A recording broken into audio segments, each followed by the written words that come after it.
Welcome back, my sewing friends. My name is Annette, and I'm sewing in Michigan.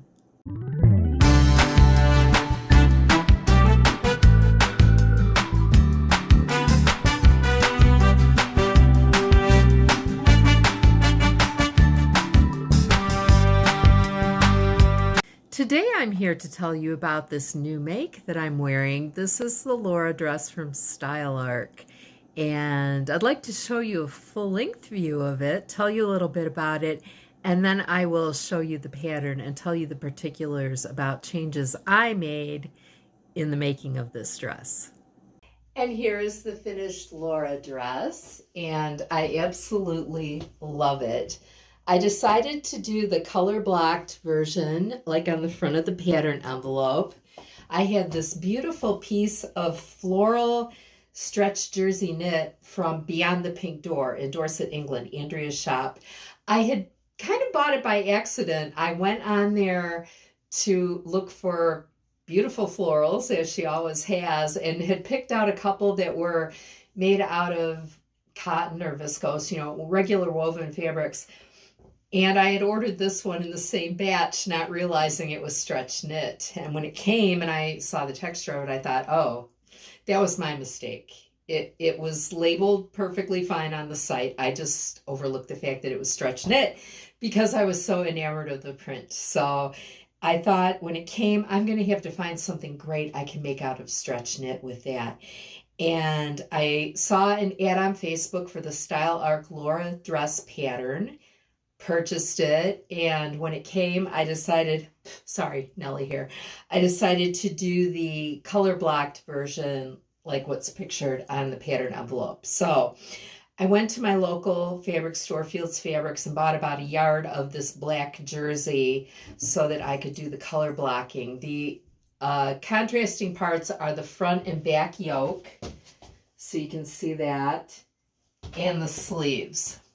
So you don't need a lot for the contrast. And it's very simple to make up. I sewed this up on Friday night in just a couple of hours. The pattern pieces are very limited. There's just a front, a back, a front yoke, a back yoke, a neck binding, and a sleeve. That's it. So I just sewed the front yoke to the front, the back yoke to the back, sewed the shoulder seams together and did the neck binding, sleeves, side seams, hem, done. It's that simple and that fast. And it hangs beautifully. I love the shape of it. I love everything about it. I will show you the pattern envelope and I will tell you a little bit about the adjustments that I made to the pattern. Now, when I back up, you can see it's about knee length. It's slightly under the knee on me. I decided to lengthen it just a little bit. I lengthened it by about 2 inches because I'm tall, and I'm wearing it with tights and tall boots today. And I absolutely love it. I can see myself getting a lot of wear out of this dress. I also think it would be cute if you cut it off into a top. So let me tell you a little more about the Laura dress by Style Arc. Here is what the front of the pattern envelope looks like for the Style Arc Laura dress. And you can see that they picture it here on the cartoon model in the color blocked way. So I decided to make mine like that too, with the black yoke and sleeves and then the printed body piece. You can see it's just a simple dress with a front and back and a sleeve. And let me flip this over and show you what it looks like on the back. This is all that you get in terms of directions, but you can see the pattern pieces there at the bottom. The front, the back, the sleeve, the front yoke, the back yoke, and the neck band. Now, I did make a few adjustments to this.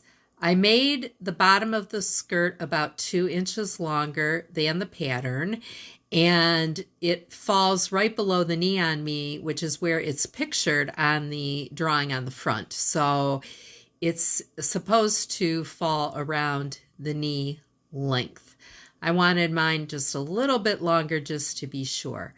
Now, The only confusion I had, and many of you know that the directions on Style Arc patterns are very minimal. The only question or difficulty I had is that while it has you cut the front of the dress on the fold, it has you cut the back of the dress in two pieces and then put a seam up the middle.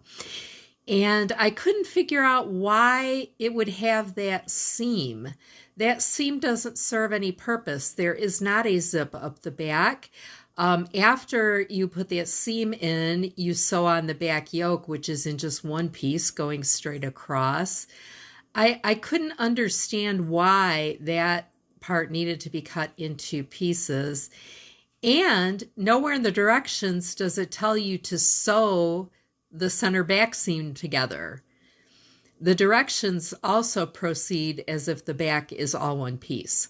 So I decided I was just going to cut the back on the fold and cut it in all one piece. And that's what I did.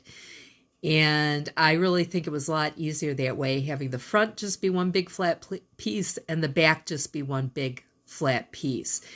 Now, the sleeve, you can see the lower right-hand pattern piece there in the drawing is the sleeve. It looks very narrow. And that was another concern of mine. I was thinking, am I going to need to widen that sleeve? The arm size seemed to be the right size, but the sleeve seemed very triangular, as you can see there. And I was a little concerned that the sleeve would be too tight. Well, it's not too tight. It's perfect. It's just a very slim fitting sleeve that fits very close around the wrist. Not tightly, but closely, at least for me. So you get that kind of form-fitting effect through the yoke and sleeves. And then, as you can see, the dress does flare out below the bust just a little bit. So it makes the bottom half of the dress just a little wider. Now, there are no pockets on this, and I thought about putting in pockets, but I decided for this first try at the pattern, I would follow the pattern directions and omit the pockets. I don't miss them. And I think perhaps in a jersey knit like this, and one that fits not form-fitting, but a little closer through the hip area than some dresses do, I think pockets are not necessary on this one. Let me turn this back around and we'll take one more look at the front of the pattern envelope. So here's the front of the pattern envelope again, and you can see that it flares out over the hips just a little bit, but it's still kind of a somewhat slim skirt. There is enough width in the skirt that it does hang in folds, as you see there. Now, when you look at this picture too, you can see the back of the dress there on the right. It doesn't picture any center seam going up the back. So if you were to make this dress, I would advise you to just cut both the front and the back on the fold. I hope you'll consider getting the Laura dress. It makes a lovely stretch knit dress for fall and winter. If you do, please let me know. I would love to see it. And I will be back with you again very soon. Take care. Have a lovely week, everybody. Bye-bye for now.